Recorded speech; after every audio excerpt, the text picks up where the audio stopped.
आरिफ हमारे साथ मौजूद हैं और कितनी ही ये प्राइड की बात है कि विंटर ओलंपिक्स में वज़ीर आज़म भी मौजूद होंगे और शानिया आपका काम भी मौजूद होगा। तो सबसे पहले तो उसके लिए बहुत बहुत आपको मुबारकबाद। हम स्टार्ट यहीं से करते हैं। पहले आपकी ये जो आपने पेंटिंग बनाई है मिनिएचर आर्ट की, विंटर ओलंपिक्स के क्या टॉपिक है, क्या थीम है, क्या सोच के आपने बनाई? बिल्कुल, विंटर ओलंपिक्स की थीम थी लाइट ऑफ लाइफ, जिसमें हमें अपने एथलीट्स को थोड़ा सा मोटिवेट करना था कि कोविड सिचुएशन की वजह से कुछ गेम्स पोस्टपोन्ड हो गए थे। भी 2 साल से ओलंपिक्स की भी सेरेमनी पोस्टपोन्ड हो रही थी, लेकिन जैसे जैसे कोविड के ऊपर थोड़ा सा हम लोगों ने कंट्रोल किया है, तो विजन ने अनाउंस किया था कि हमने इसको बहुत भरपूर तरीके से बनाना है और हमने अपनी पेंटिंग्स में भी कुछ इस तरीके से हमें रोशनियाँ, कलर्स इस तरह से शो करने हैं कि हमारे जो एथलीट्स हैं वो बहुत जोश और जज्बे के साथ इसमें खूब पार्टिसिपेट कर सकें। तो बेसिक इसका जो कॉन्सेप्ट था ये पूरा था। उसके बाद मैंने जो मिनिएचर बनाया तकरीबन 5 फीट के स्केल पे बनाया है मैंने इसे, और इसमें मैंने कम्प्लीटली मैंने हिस्ट्री बनाई है थोड़ी सी ओलंपिक्स की, और प्रेजेंट क्योंकि होस्ट कर रहा है बिजिन, तो उसकी बिल्डिंग यानी मोनूमेंट बनाया है। साथ में मैंने एथलीट्स में हमने एक अपना ट्रेडिशनल एथलीट बनाया है और एक मैंने वेस्टर्न बनाई है। और एक इसमें एक बर्ड है जिसके बारे में बहुत कम लोग जानते हैं। टॉप पे एक बर्ड बनी हुई है जिसको हम रीबॉर्न, बिजिन की मिथ है कि वो लोग इस बर्ड को मानते हैं कि रीबॉर्न बर्ड, यानी एक हमें नई ज़िंदगी मिली है और नई उम्मीद की किरण मिली है। तो मैंने ये पूरी रिसर्च की थी कि क्या क्या चीज़ें हैं जो मेरी चाइना में अगर मेरी पेंटिंग एक्सेप्ट हो तो उन लोगों को क्या चीज़ ऐसी अट्रैक्ट करे जो मेरी पेंटिंग में नज़र आए और वो फिर उसको सिलेक्शन में आए। तो पूरी कोशिश। अच्छा, ये वो पेंटिंग है, इसमें ये बीजिंग का मॉन्यूमेंट है। इसके पीछे मैं देख रहा हूँ कि वो क्लासिकल ग्रीस और एक एम्फीथिएटर भी आपने बनाया है। सो ये there you go, it's beautiful. और वो जो बर्ड है मतलब वो जो फोनिक्स बर्ड कहते हैं, फेनिक्स बर्ड, यस, जो एशेस से राइज होती है, राइट। तो ये बड़ी ज़बरदस्त आपकी पेंटिंग और जो इसमें 5 ट्रीज रिप्रेजेंट कर रहे हैं वो ओलंपिक्स के लोगों। और आपने जो इसकी थीम रखी हुई है ना, होप के हवाले से, हाँ, होप ऑफ लाइफ, वो बिल्कुल इसमें नजर आ रही है। उम्मीद वाकई इसमें नजर आ रही है। 5 ट्रीज हैं, they are the 5 rings of the Olympics. Outstanding. और इस पे ये अभी क्योंकि पिक्चर है तो इसमें क्लियरली इतना नहीं है वाज़े, इस पे स्नो गिर रही है और स्नो जो रिप्रेजेंट कर रही है बेसिकली ये कि विंटर कर रही है। अच्छा सादिया, जब आपको थीम पता चली तो फिर आपके जहन में सबसे पहले क्या ख्याल आया कि यार कुछ होप की बात करनी है, कुछ नई चीज़ों के बारे में बात करनी है, तो मुझे क्या पेंट करना चाहिए? तो फिर आपने कैसे एग्जीक्यूट किया अपना ये आइडिया? सबसे पहले तो मैंने एथलीट्स को माइंड में लेकर आई कि एक तो कोविड सिचुएशन है, हम सबको मास्क वेयर करना ज़रूरी है। ये सब चीज़ें भी अभी हम लाइफ का हमारे पार्ट ऑफ लाइफ हो गया है। तो मैंने जो एक एथलीट इसमें बनाया वो बहुत सैड है और मास्क के साथ बैठे हुए हैं। हाँ, मास्क लगा। और लेकिन साइड पे मैंने एक और एथलीट बनाया है जो बर्ड को देख के एकदम इंजॉय कर रहा है, यानी उसे होप आ गई है कि हम दोबारा से ज़िंदा हुए हैं, दोबारा से हम शुरू हुए हैं। तो दोनों चीज़ें मैंने खुशी के लम्हात भी दिखाए हैं और मुश्किल लम्हात भी दिखाए, दोनों इसके अंदर शो किए हैं।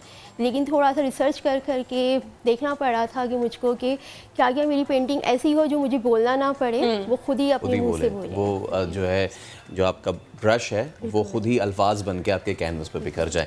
अच्छा, मैं क्या कहूँ आपको, कॉमरेड कहूँ, because we hail from the same university. तो कराची यूनिवर्सिटी से आपने विजुअल स्टडीज़ से जो है वो अपनी तालीम मुकम्मल की और उसके बाद अब आप ये कर रही हैं। मुझे ये बताएं कि ये तो एक आपका जिसको कहते हैं ना सरखाब का वो पर है जो आपके लिए ज़िंदगी भर याद रहेगा। इसके अलावा क्या कर रही हैं, इसके अलावा क्या कुछ कर चुकी हैं और इसके अलावा क्या कुछ करने का इरादा रखती हैं? बिल्कुल, मैं वैसे तो नॉर्मली आर्ट वर्क के साथ साथ डिज़ाइनर भी हूँ, टेक्सटाइल पे भी मैं काम कर रही हूँ और मैं खुद डिज़ाइनिंग करती हूँ। इन्हीं पेंटिंग्स को, जो मेरे पेंटिंग्स होते हैं उनके कुछ अच्छे पार्ट्स जो होते हैं वो मेरे फैब्रिक के ऊपर होते हैं। तो बहुत यूनिक डिज़ाइंस होते हैं, वो बहुत डिफरेंट से होते हैं। सही। और ये मेरा एक शौक ये भी है फैब्रिक डिज़ाइनिंग का भी। साथ में जो पार्टिसिपेशन चल रही है अल्हम्दुलिल्लाह इस तरह से कि 20 कंट्रीज़ में अब तक पार्टिसिपेट कर चुकी हूँ। और जब जब उन लोगों की एग्जीबिशंस आती हैं तो इन्विटेशंस खुद ब खुद आने लग जाती हैं। तो जब इन्विटेशंस आती हैं उनके, मैं कोशिश करती हूँ उनके हिसाब से पेंटिंग्स करूँ। तो पूरा साल इसी में चलता है। अब इंशाल्लाह मई के अंदर मेरी ताइवान में एग्जीबिशन है और ताइवान में जो मुझे अवार्ड मिला है गैलरी अवार्ड है। और उसके अंदर तकरीबन 7 to 8 पेंटिंग रिप्रेजेंट करूंगी मैं वॉल पर, complete wall world trade centre में लगेंगी। चल अच्छा सानिया, ये बताइए कि अभी जो आपकी ये पेंटिंग वहाँ पर सिलेक्ट हुई है, तो ज़रा हमारे व्यूवर्स को बताइए कि वहाँ पर जो प्रोसेस है, सिलेक्शन प्रोसेस, वो कितना टफ होता है, कितनी पेंटिंग्स वहाँ पर आई थी और कितने लोगों ने वहाँ पर अपना काम जो है वो प्रेजेंट किया और फाइनली आपकी सिलेक्शन हुई। हमें बहुत खुशी है इस बारे में, तो थोड़ा सा इसका क्राइटेरिया के बारे में बताइए। तकरीबन ऑल ओवर वर्ल्ड से 6000 आर्ट पीस उनके पास गए थे और हमारे पास एक एक वीडियो और एक एक सिलेक्शन प्रोसेस की पिक्चर्स आ रही थी कि इस तरह से वो लोग सिलेक्शन करते हैं। बहुत हार्ड प्रोसेस होता है क्योंकि वहाँ पे जितने बड़े आर्टिस्ट हैं, चाइना एसोसिएशन के नाम से बाकायदा एक पूरा उनकी फैमिली है जिसके साथ वो लोग बैठ के डिस्कस करते हैं, शेयरिंग करते हैं। 3 प्रोसेस से ये मटेरियल गुजरता है। सबसे पहले हमारी पेंटिंग की जजमेंट होती है, उसमें से क्राइटेरिया से सिलेक्ट की जाती है। फिर उनके जो सबसे बड़े सिलेक्टर हैं वो आते हैं और वो फिर इसमें से देखते हैं कि थीम पर जा रहा है वर्क की क्वालिटी कैसी है, हर चीज़ उनके हिसाब से जो चल रहा होता है। तकरीबन 3 प्रोसेस स्टेप्स के बाद फिर जाके वो हमें अलाउ करते हैं कि हमने किसको सिलेक्ट किया। तो इस बार जो विंटर ओलंपिक्स के लिए 6000 आर्ट वर्क वहाँ पे सबमिट हुए थे और इंटरनेशनली आई थिंक 400 सेलेक्ट हुए जिसमें से चाइना की भी उसमें आर्टिस्ट इन्वॉल्व है। सही। और 400 डिस्प्ले पे जाएंगे। अच्छा, आपने एक बड़ी मेरे इंटरेस्ट की बात की कि जो आपका आर्ट है वो आप फैब्रिक पे भी कन्वर्ट उसको कर देती हैं because you are a designer.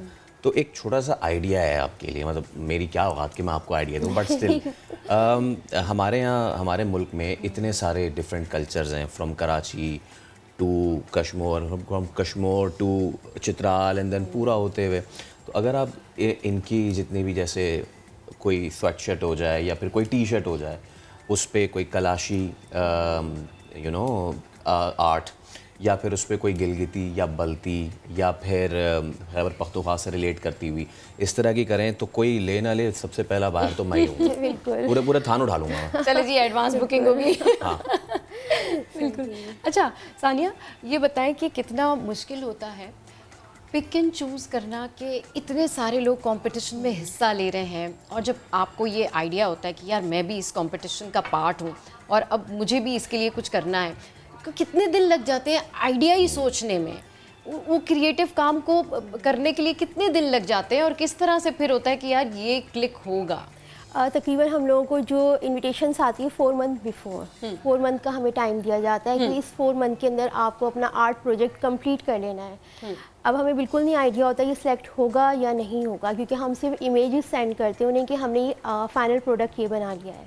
उसके बाद मतलब मुझे भी बिल्कुल नॉलेज नहीं है। मैं 2015 से बिनाले में पार्टिसिपेट कर रही हूँ बीजिंग में और इस बार 4th टाइम में सिलेक्ट हुई हूँ। तो इस दफ़ा मुझे बाकायदा वहाँ से लेटर जो आया है वो आया है कि हमें बहुत खुशी है कि आपने हैट्रिक कर ली, क्योंकि मतलब बहुत से आर्टिस्ट ऐसे हैं जो पिछले साल एक्सेप्ट हुए थे वो इस साल नहीं हो सके, डिपेंड करता है। लेकिन 4 दफ़ा मैं वहाँ पे आर्ट वर्क मेरा डिस्प्ले हो चुका है। really और सबसे अच्छी बात ये कि 2019 में मेरी पेंटिंग जो है नेशनल म्यूज़ियम ने अपने कलेक्शन में भी ली थी।